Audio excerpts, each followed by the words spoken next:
Hey family, welcome to the Manny Arango Ministries YouTube channel. So glad that you clicked on this video. Today we're going to be talking about the lessons that I've learned about Sabbath while being quarantined. Oh man, typically in these videos I try to have like a fresh haircut. You know, I've been trapped in my house though, as everybody. So I mean, I'm sorry that I don't look as, I don't know, presentable and fly as always, but I don't quite trust Tia yet to give me a haircut, so we're just gonna have to do this video hashtag quarantine style. So if you're new to the channel, how about you subscribe right now? That would mean a lot to us. Obviously we're a young channel, and so every subscriber matters right now. We'd love for you to subscribe and like this video. If this video is helpful to you, go ahead and give us a thumbs up. Let's create some community in the comment section. I try to respond to every single comment. I definitely don't ignore the comments, and I appreciate all of you who have been commenting so far. Please keep it up. That means a lot to us, and share this content with a friend. All right, with no further ado, let's talk about the lessons that I've learned while being quarantined about the Sabbath. The first thing that I gotta say, I just gotta be honest, all right? I am not good at practicing the Sabbath. I've never been really good at practicing the Sabbath, and I'm surely, I am driven, I'm self-motivated, and so I am not good at practicing the Sabbath. So I gotta be really open and honest, because in the past 30 days of being quarantined or on lockdown or obeying the government stay-home orders, I've struggled, and I kind of want to share from a place of vulnerability. There's some topics that I share from a place of like, I've mastered this and I want to teach it. But for this video, I think if there's anybody else who struggles with celebrating Sabbath and practicing Sabbath and obeying Sabbath, man, if you struggle with that, we're right here. And maybe some of the lessons that I've learned about Sabbath will resonate with you throughout this video. Here's the first thing that I've learned. The first thing that I've learned about practicing Sabbath, because if any of you are aware, I mean, this is a forced Sabbath. Whether we wanted to take a Sabbath or not, all of us are on Sabbath right now, because of a global pandemic that none of us could have avoided. I mean, we're all just trapped in our house. So we're all experiencing a Sabbath to some degree or another. The first thing that I've realized about Sabbath is that, how do I say this the best way possible? The first thing that I've learned about Sabbath, and this is no judgment on anyone else, this is honestly a judgment on me, I've been convicted about this, is that one of the reasons that we don't take a Sabbath is because American culture is obsessed, and I mean obsessed, with money, possessions, and things, which means that we're obsessed with working.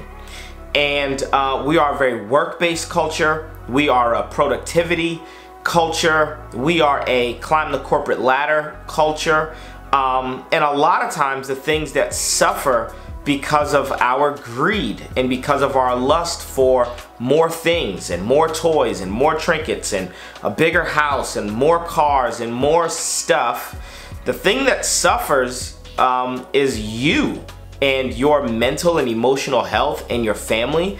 And so one of the things that I've learned just about Sabbath is that Sabbath was put in place to protect us from our proclivity towards working for things. We're supposed to work as the result of our purpose and our destiny. We're not supposed to just be working for things.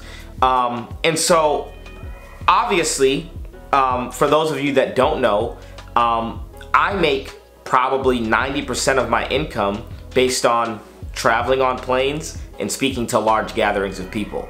So once the middle of March hit, we stopped bringing in income. And at first I was really scared about that.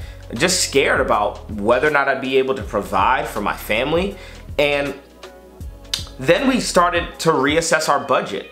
And what we found is that we had enough money to purchase the essentials, to pay our mortgage, to keep our, lights and heat and all the electricity and Wi-Fi. And I realized how much money I spent in previous months on non-essential items. And quite frankly, I was forced to face the fact that toys and things and trinkets and stuff have been an idol for me. And because I've idolized those things, I've had to work a certain amount to keep up a certain lifestyle. I've bought no new clothes since quarantine has started. I've bought way less stuff. And to be honest, I don't care. Like, I'm happier, and I don't know that I'll ever return back to a non-essential work pace. Right now, we are doing enough work to sustain life instead of sustaining our lifestyle. And to me, I've had to come face to face with what do I need and what's not a need. And we've been saying this in our home, me and my wife. We've been saying, God is our God, money is not our God. And God will provide for all of our needs. And needs are the essentials. He may not provide for all the non-essentials. He may not provide for these really cool Carhartt pants that I saw on Grailed the other day. Anyway, let me not get distracted. He may not provide for that, but he's gonna provide a roof over our heads, and there's food in the deep freezer, and we've got like electricity, and he's providing for our needs.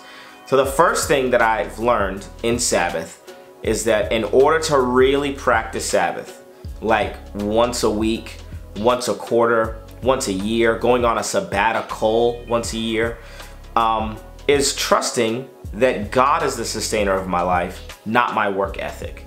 That is a big lesson that I've learned while being quarantined. Number two, second lesson that I've learned while being quarantined is that Sabbath is more, Sabbath is not just about rest. That Sabbath is actually, the biblical picture that God paints of Sabbath is actually not just about 1 R, but 3 R's. Not just about 1 R, but 3 R's. So a lot of times when we think about Sabbath, we just think rest. That it's about more than rest, okay? It's about rest, it's about recreation, it's about relationships. So rest, recreation, and relationships. And I think that's really helpful because there are some parents who are homeschooling their kids right now, and they may not feel like this is a Sabbath in terms of rest, but this is a Sabbath in terms of you and your kids' relationship, the bonding that you're experiencing right now with your 5-year-old or 7-year-old or 10-year-old or 12-year-old. Like, the more I talk to parents, the more I realize this quarantine experience for parents versus non-parents is totally different. However, even for parents, you're involved in what it means to practice Sabbath. Because Sabbath isn't just about rest. And homeschooling your kids looks tiring. I don't even have to like get the inside scoop. It must be tiring. However, the relationship, the bonds, and the investment that you're making right now with your kid is eternal. Like, that matters so much. And Sabbath isn't just rest. It's not just about relationships, but it's about recreation. So hobbies, like doing stuff that is not essential to building wealth or to creating revenue, but is essential to just you being a whole person.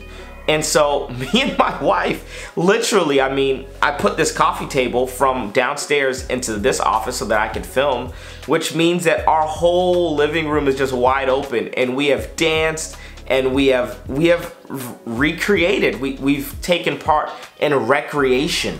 And whether we've walked around our neighborhood more than we've ever walked around our neighborhood before.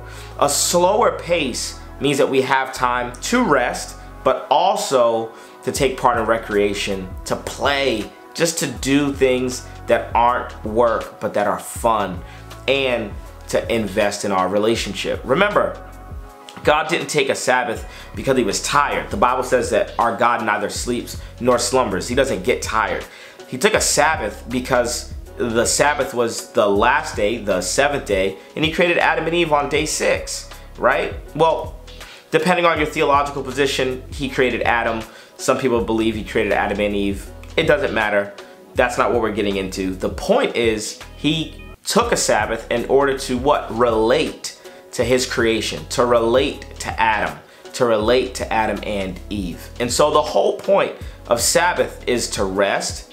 It's to take part in recreation. It's to just play. Just play.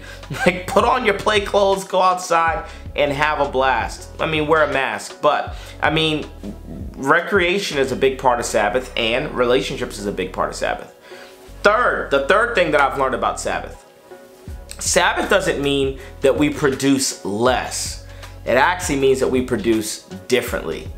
Sabbath is not about producing less. It's about changing our idea of productivity. So, if you had asked me 2 months ago, 3 months ago, if we were just to play a word association game, and you said productivity, I would have said MacBook, or I would have said factory, I would have said machine. I would have said something that is mechanical. If you had asked me what I think about productivity, I would think like, I don't know, the German assembly line. I would have thought about something that's highly efficient, and it would have been an industrial illustration. However, for the hearers and readers of the Bible, when they thought about productivity or produce, they weren't thinking about the industrial age, because for them there was not this industrial lifestyle that we live in. They would have thought about agriculture. Produce is the stuff that comes out of the ground. And so Sabbath is all about realizing that I, as a human being, am more like a garden than I am a machine. That actually, I'm nothing like a machine.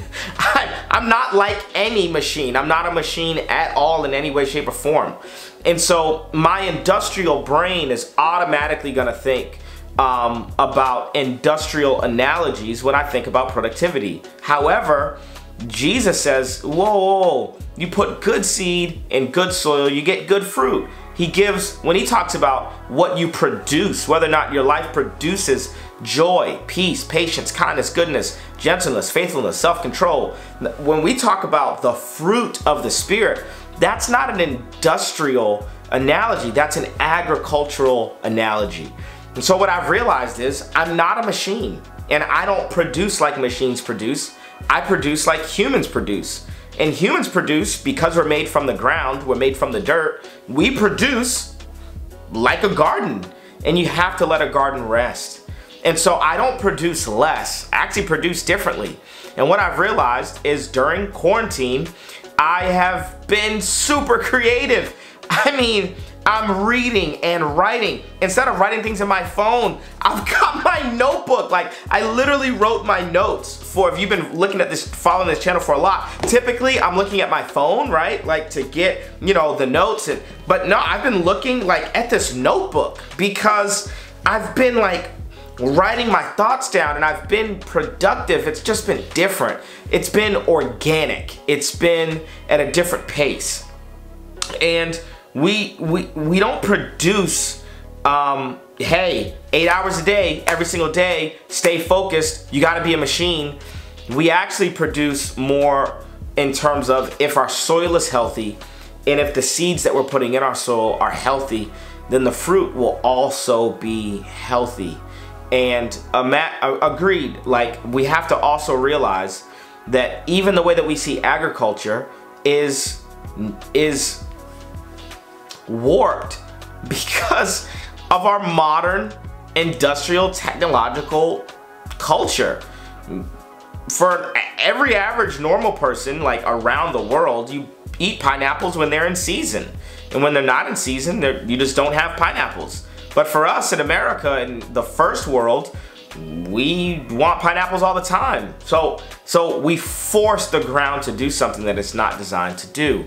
We import fruit, and I mean, I'm not judging our culture, I'm just saying, hey, you're not a machine. You actually are more like a garden. And you're not gonna produce pineapples all the time. Like, that's just not, the season of your life is not always gonna be conducive to pineapples. But the ground, your soil, the soil of your heart and the soil of your soul may be able to produce, like, I don't know, some other crops right now. And we have to start to look at our lives based on our season and based on our seeds, based on our soil. And we're not machines, and we have to think about our life a little bit more like a garden. So, those are the 3 lessons that I've learned in this forced Sabbath called quarantine. And I'm not fighting it, ladies and gentlemen. I've leaned in to the Sabbath pace of life. And honestly, I've been more productive than I've ever been before. I hope that this video helps you. I hope that maybe something that I said helps us to wrap our minds around an unprecedented time that we're living in right now. And I hope that you're enjoying whoever you're quarantined with. God bless you. We love you. From the Manny Arango Ministries team to your family, hey, happy sabbatical. Let's not fight it. Let's lean into it. Like this video. Subscribe to the channel, leave us some comments. I'll see you next time. Peace.